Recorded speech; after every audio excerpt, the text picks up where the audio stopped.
Imagine being there 1 second and the next, you're just gone. Not a trace, not a whisper, just an empty space where a person used to be. For the families of the 10 people we're about to talk about, it's a daily reality. They live in a world of unanswered questions, where the last known moments of their loved ones play on a loop, ending abruptly and static. These aren't just stories of people getting lost in the woods, these are stories that defy logic, that challenge our understanding of what's possible. So turn down the lights, and lean in close. Because tonight, we're venturing into the heart of the mystery, where the only thing more chilling than the stories themselves is the fact that they are all true. May 14, 2008, a cool spring night in rural Minnesota. 19-year-old Brandon Swanson was driving home from a party. He called his parents saying he'd driven into a ditch and needed a ride. For 47 agonizing minutes they drove around trying to find him. Brandon was calm but frustrated. He decided to walk towards what he thought were the lights of Lind cutting through fields. Suddenly he let out a curse, and the line went dead. His car was found later, 25 miles away near Porter. He was never seen or heard from again. On February 9, 2004, Maura Murray, a 21-year-old nursing student, packed a bag and drove north. That evening, her car spun out on Route 112 in Haverhill, New Hampshire. A local bus driver offered help, but she declined, claiming she'd called AAA, which records show she hadn't. By the time police arrived, her car was locked and Maura was gone. Police dogs tracked her scent for about 100 yards before it stopped cold. She just refused help, walked into the woods and vanished into the cold New Hampshire night.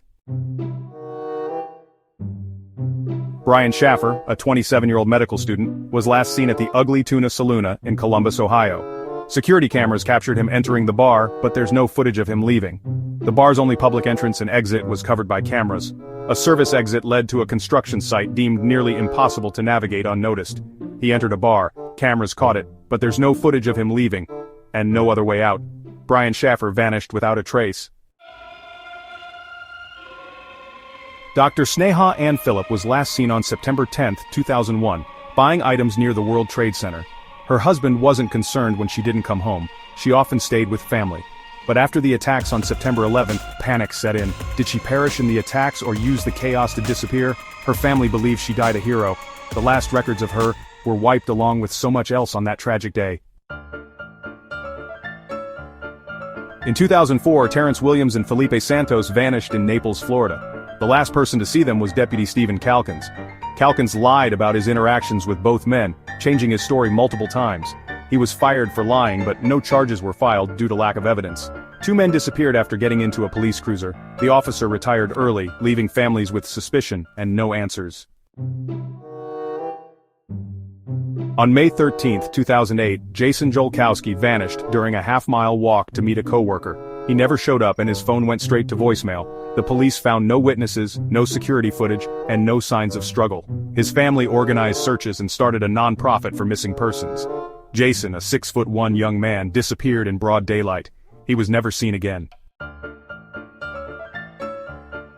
In March 1998, Amy Bradley vanished from a cruise ship. Her father last saw her sleeping on their cabin's balcony. When he woke up again, she was gone, her sandals left behind. The family's pleas to halt disembarkation were ignored, and the search was chaotic. Sightings suggested she was abducted and sold into human trafficking. She was last seen on her balcony. The cabin door opened, and she was gone. Lars Mittank, a 28-year-old German, was on vacation in Bulgaria. After a fight, he stayed behind due to a ruptured eardrum. His behavior turned erratic. He called his mother, paranoid about being followed. At the airport, he panicked and ran, leaving all his belongings behind. Security cameras captured him sprinting out of the airport and into a sunflower field. He was never seen again. On December 1, 1946, Paula Jean Weldon went for a hike on the Long Trail in Vermont. She was last seen by an elderly couple who said she turned a corner and vanished. A massive search found no trace of her, no clothing, no struggle, no footprints. Paula was one of 5 people who vanished in the Bennington Triangle between 1945 and 1950. She went for a hike on a marked trail.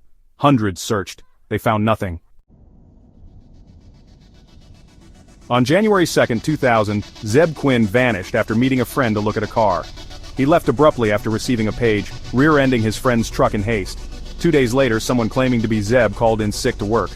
His car was found with a hotel keycard, a jacket, a puppy, and lipstick marks on the window. His friend Robert Owens was a suspect but wasn't charged until years later for another crime. Zeb Quinn was never seen again. 10 stories, 10 lives cut short by a question mark.